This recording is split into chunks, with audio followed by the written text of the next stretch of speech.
On East 71st, the walls have ears, and every brick has soaked its share of fears. Two townhomes tight as teeth, yet worlds apart. One shadow-bound, one staged with earnest art. Secretary Lutnick now speaks at last, his voice both looking forward and to past. A podcast host, a question barely thrown, and suddenly the neighbour makes it known.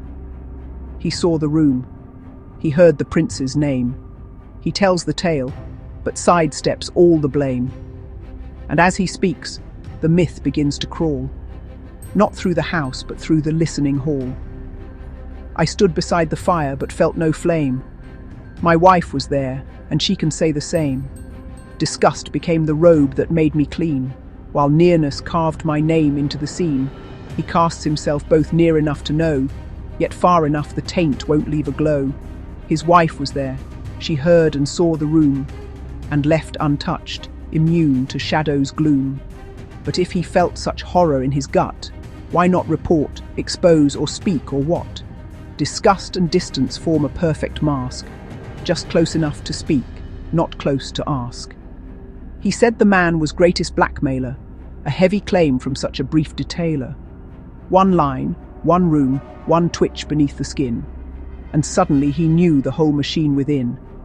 The fewer facts he offers, the more bold his claim appears. It gleams because it's cold.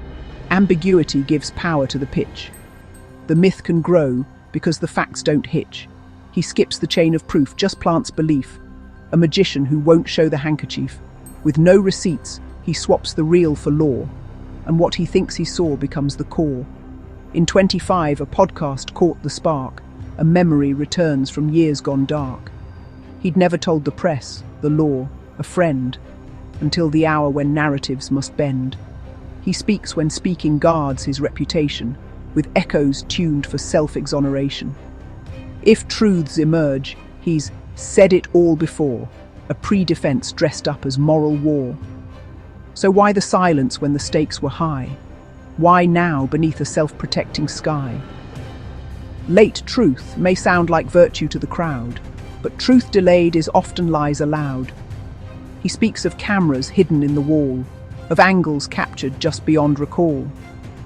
The room implied what justice could not see, the lens, the stare, the threat of infamy. But by invoking film, he moves the frame, from boring checks to thriller plots of shame. And if the film is missing, well, we shrug. While ledgers lie like bombs beneath the rug. It's sleight of hand. He shows us one illusion, while cash and wire leave clearer, colder bruising. And when no tape appears to light the flame, he's made the money seem too dull to blame. Two townhomes side by side on East 71st, one full of scandal, one of status first.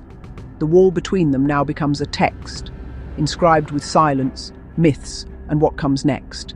He says the wall allowed the man to spy, as if its bricks held secrets, not just lie. Yet that same wall he waves to prove he knew. The wall becomes the witness and the view. But buildings file permits, blueprints trace the truth. No camera holes or secret shafts, no sleuth. The wall is real, but so are deeds and dates. The myth distracts from what the paper states. The state declares, no blackmail list was found. Yet he proclaims it roared beneath the ground. The agent saw no trapdoor, no device. Still he insists, and pays no public price. By breaking rank, he makes himself look brave. A rebel truth-teller, no power could enslave. His words seem bold, while others speak in code. He gains by painting facts as overload. Yet dissonance is useful to the sly. It makes the listener ask, who might lie? When truth feels lost between the state's own voice, his speculation starts to sound like choice. I saw the room, he says.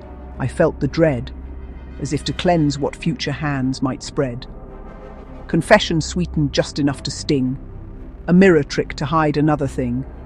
Confession builds a moat around his name. If files appear, he's not the one to blame. I told you all, he says. I didn't hide. And pre-accusals let him step aside. But candor staged is just another play. He chose the parts his story had to say. And what's not said becomes the loudest note, a silence tailored like a tailored coat. He paints a tale of tapes behind the door, the kind that ruin kings and start a war. The public gasps, imagining the scene. Their eyes go wide, their hearts begin to lean. But while we chase the cam and secret reel, the banker hides what auditors might feel. When all we seek is film, the wires blur. And money laundering gets less of a stir. It's classic bait, alarm them with a ghost. So when real monsters come, they scare us most. And if no camera's found, he shrugs. Too bad. While funds flow dark and dirty through the pad. I knew him, yes, but only just enough. The vibe was strange, the gesture far too rough. A single tale, too simple to unweave, yet potent for the message it can leave. He's not just speaking for himself alone.